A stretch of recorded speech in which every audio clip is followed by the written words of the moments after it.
எங்கள் வாழ்வும், எங்கள் வளமும் மங்காத தமிழென்று சங்கே முழங்கு.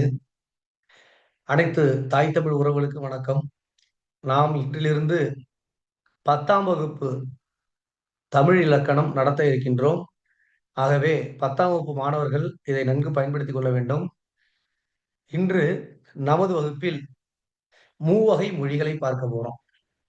மூவகை மொழிகள். மூவகை மொழிகள் பார்ப்பதற்கு முன்பு சொல் என்றால் என்னன்னு நீங்க தெரிஞ்சுக்கணும். அது என்ன சொல்லு? நம்ம சொல்றதால அது சொல்லா? ஆமா. சொல் என்பது என்ன? சொல் என்பது வேற ஒண்ணும் கிடையாது. இப்ப இங்க பாருங்களேன். இது என்னது? பூ. இது என்னது? பூ. அப்ப பூன்னா என்ன பொருள் குடுக்குது? எந்த பொருளும் கொடுப்பதில்லை. ஆனால் இந்த பூ நெடில் என்ன கொடுக்குது? மலர் என்ற ஒரு பொருளை கொடுக்கிறது. புரியுதுங்களா? இங்க பாருங்க. மா, ர. இப்ப 2 எழுத்து இருக்கு. ஏதாவது பொருள் குடுக்குதா? கண்டிப்பாக கொடுக்கல. இங்க பாருங்க. மா, ர, இம். மரம் பொருள் குடுக்குதா? மரம் பொருள் குடுக்குது. ஒரு இயற்கை. அப்ப இதிலிருந்து என்ன தெரிகிறது? ஒரு எழுத்தோ இங்க பாருங்க. பூ என்ற ஒரு எழுத்தோ, அல்லது மரம் என்ற பல எழுத்துக்களோ, ஒரு எழுத்தோ, பல எழுத்தோ சேர்ந்தாலும், அது பொருள் குடுத்தா மட்டும் தான் என்னது? சொல். பொருள் குடுக்கல அப்படின்னா, அது சொல் கிடையாது. அது எழுத்து. இங்க ஒரு பூன்னா பொருள் குடுக்கல. மா, ரா பொருள் குடுக்கல. இதெல்லாம் எழுத்து. இது சொல் கிடையாது. இப்ப சொல்னா என்னன்னு சொல்லிட்டீங்களா? அப்ப அங்க பாருங்க. சொல்ல என்னன்னு தெரிஞ்சுக்கிட்டீங்க?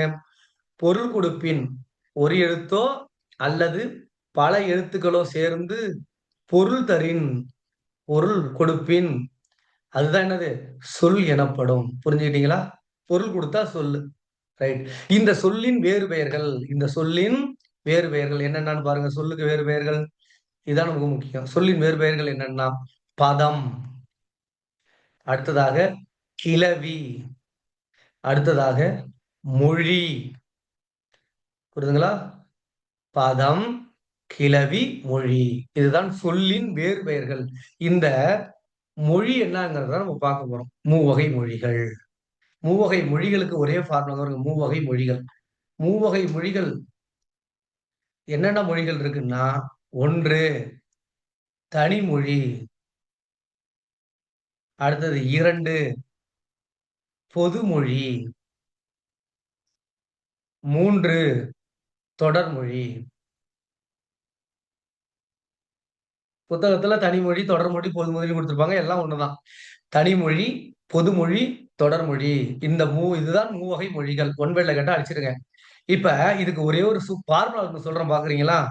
இதுக்கான ஃபார்முலா 1, 1, 2. 1, 1, 2. புரியுதுங்களா? ஒண்ணும் கிடையாது. இங்க பாருங்க. இப்ப தனிமொழின்னா ஒண்ணுன்னா என்ன? ஒரு சொல் தான் இருக்கும். அப்ப பொதுமொழின்னா எப்படி இருக்கும்? அதுக்கும் ஒரே சொல் மட்டும் தான் இருக்கும். அடுத்தது தொடர்மொழிக்கு எத்தனை இருக்கும்? 2 சொற்கள் அல்லது 2க்கு மேல். எத்தனை சொற்கள் வேணாலும் இருக்கலாம். லட்சக்கணக்கான சொற்கள் வேணா இருக்கலாம். அதுக்கு பேரு தான் என்னது? தொடர்மொழி. தொடர்மொழிக்கு 2 சொல் இருக்கணும். ஆனா தனிமொழிக்கும், பொதுமொழிக்கும் எத்தனை சொல் இருக்கணும்? ஒரு சொல் தான் இருக்கணும். சரி 2க்குமே ஒரு சொல் இருக்கணுங்கிறீங்க. தனிமொழிக்கும் ஒரு சொல், பொதுமொழிக்கும் ஒரு சொல் இருக்கு. எப்படி கண்டுபிடிக்கிறது? அததான் இப்ப கண்டுபிடிக்க போறோம். பாருங்க. தனிமொழி. ஃபர்ஸ்ட் தனிமொழி பார்க்கலாங்களா? ஃபார்முலா ஞாபகம் வச்சுக்கணும். 1, 1, 2. புரியுதுங்களா? இப்ப தனிமொழிக்கு பாருங்க. 1 தனிமொழி. தனித்து வந்து பொருள் தரும். தனித்து வந்து தனித்து வந்து ஒரு சொல். தனித்து வந்து ஒரு சொல் மட்டும் பொருள் தருவது. தனித்து வந்து ஒரு சொல் மற்றும் பொருள் தருவது என்னது? தனிமொழி. அடுத்தது பாருங்க. இதை பிரிக்க முடியாது. இதை என்ன பண்ண முடியாது? பிரிக்க முடியாது. பிரித்தாலும் பொருள் தராது. பிரித்தாலும் என்ன தராது? பொருள் தராது. ஒரு மொழி, ஒரே ஒரு சொல்லு வரும். புரியுதா? தனிமொழினா ஒரு சொல்லு தான் வரணும். அதான் 1, 1, 2. தனிமொழினா எத்தன சொல்லு வரணும்? ஒரு சொல் வரணும். அதை பிரிக்கவே முடியாது. புரியுதுங்களா? அது தனித்து தான் வரும். இப்ப பாருங்க எடுத்துக்காட்டு பாருங்க. இங்க பாருங்களேன். இப்ப மண் எடுத்துக்காட்டு பாருங்க. மண். அப்போ ஒரு சொல்லு தான் வந்திருக்கு. இத என்ன பண்ண முடியாது? பிரிக்க முடியாது. பிரிச்சு பாருங்க. மண்ண எப்படி பிரிக்கலாம்? சும்மா ஒரு பேருக்கு பிரிச்சுப்பாங்க. பிரிக்க முடியாது. ஒரு பேருக்கு என்ன மா, கூட்டல், இன் ஏதாவது பொருள் தருதா? மான்னா நமக்கு என்னன்னு தெரிய மாட்டேங்குது. இன்னுனா என்ன? இதுக்கு பேரு தான் என்னது? தனிமொழி. புரியுதுங்களா? அங்க ஒரு மலை. மலைய பிரிச்சு பார்க்கலாமா? மா கூட்டல் லை. மான்னா என்ன நமக்கு தெரியாது. லைன்னா நமக்கு தெரியாது. அப்ப இதுக்கு பேரு தான் தனிமொழி. ஒரே ஒரு சொல் மட்டும் தான் வரும். அத பிரிக்கவே முடியாது. பிரித்தாலும் பொருள் தராது. 2வது நம்ம என்ன சொன்னோம்? பொதுமொழி. பொதுமொழிக்கும் ஃபார்முலா என்னது? ஒண்ணு தான்னு சொன்னேன். அதாவது இதுக்கும் ஒரே சொல்லு தான் வரும். இதுக்கும் என்ன வரும்? ஒரே சொல்லு தான் வரும். இதற்கும் ஒரு சொல் தான் வரும். அதாவது ஒரு சொல், ஒரு சொல்லு தான் வரும். அதுக்கும் ஒரு இது தனிமொழிக்கும் ஒரு சொல் தான் வரும். பொதுமொழிக்கு தான் ஒரு தடவ சொல்லணும். இது என்ன செய்ய முடியும்னா, இத பிரிக்க முடியும். இங்க பாருங்க. ஒரு சொல் தனித்து நின்று ஒரு சொல் தனித்து நின்று ஒரு பொருளையும் தனித்து நின்று ஒரு பொருளையும் அதை பிரிக்கும் பொழுது அதை பிரிக்கும் பொழுது அதை பிரிக்கும்போது வேறு ஒரு பொருளையும் அதை பிரிக்கும்போது வேறு பொருளையும் வேறு பொருளையும் தருவதுதான் என்னது? பொதுமொழி. புரியுதுங்களா? அதாவது சேர்ந்து இருக்கும் பொழுது ஒரு பொருளையும், அதையே அப்படி பிரிக்கும் பொழுது வேற ஒரு பொருளையும் தரும். இங்க பாருங்க எடுத்துக்காட்டு பாருங்களேன். உங்களுக்கு புரியும். இப்ப எடுத்துக்காட்டு சொன்னா புரியும் உங்களுக்கு. பாருங்க. இப்ப எடுத்துக்காட்டு அந்தமான், அந்தமான். இப்ப இது எத்தன சொல் வந்திருக்கு? ஒரு சொல்லு தான் வந்திருக்கு. அப்ப நிச்சயமா இது ஒண்ணு தனிமொழியா இருக்கணும். இல்லன்னா என்னாவது? பொதுமொழியா இருக்கணும். இப்ப அந்தமான் எத குறிக்குது? அந்தமான்ங்கிறது ஒரு தீவ குறிக்குது. அந்தமான்ங்கிறது எத குறிக்குது? ஒரு தீவு. புரியுதுங்களா? வங்காள விரிகுடாவுக்கு ஒரு தீவ குறிக்குது. சரி. இப்ப இது இத பிரிச்சு பார்க்க முடியுமான்னு பார்க்கணும். பிரிக்க முடியும்ல? பிரிச்சு பார்க்கலாமா? வாங்க பிரிச்சு பார்ப்போம்.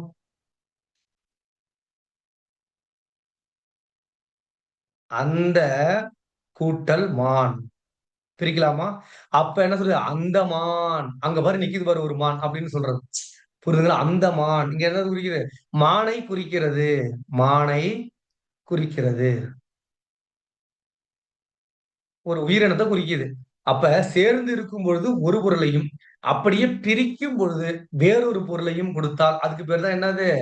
பொதுமொழி. புரிஞ்சுக்கிட்டீங்களா? அடுத்ததாக இருக்கிறது என்னது? தொடர்மொழி. அடுத்ததாக இருப்பது தொடர்மொழி. 3வதா இருக்கிறது தான் தொடர்மொழி.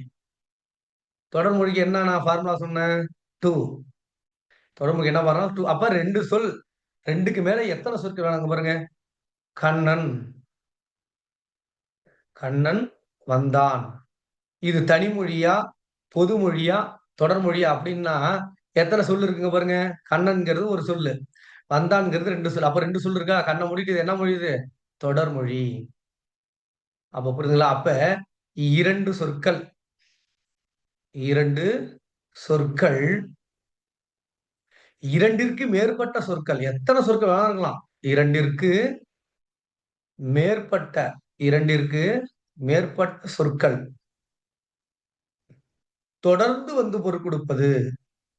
தொடர்ந்து வந்து பொருள் கொடுப்பதுதான் என்னது? தொடர்மொழி. தொடர்மொழினா 2 சொல்லு இருக்கணும். 2க்கு மேல எத்தன சொல்லு வேணாலும் இருக்கலாம். அவ்வளவுதாங்க. 1, 1, 2. தனிமொழினா ஒரு சொல் இருக்கணும். ஆனா அத பிரிக்க முடியாது. அதே நேரத்துல பொதுமொழின்னா அதுக்கும் ஒரு சொல் தான் இருக்கணும்.